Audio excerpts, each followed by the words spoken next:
Kuprum NO3 duzunun termiki parçalanma reaksiyasının qrafikinə əsasən alınan NO2-nin həcmini hesablayın.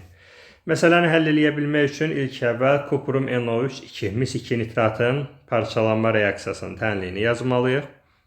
Tənliyi yazsaq 2 kuprum NO3 parçalanmasından alınır 2 kuprum O, 4 NO2 plus O2. Deməli burada miqdarca ən çox olan mol baxımından NO2, deməli bu qrafik NO2-yə aid olmuş olacaq.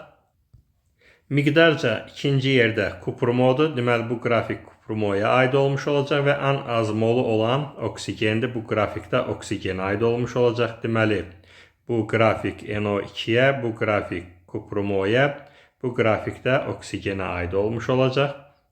Qrafik üzrə 0,3 mol kuprum O alındığı halda neçə litr NO2 alınır? Bizdən bunu soruşulur.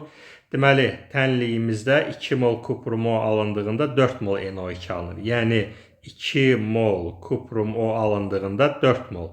Yəni 4 vur 22,4 litr NO2 alınır.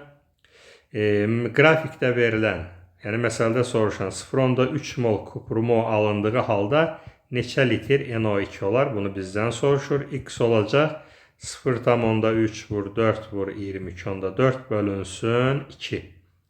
Deməli 0,6 vurulsun 22,4 olacaq 13,44 litr.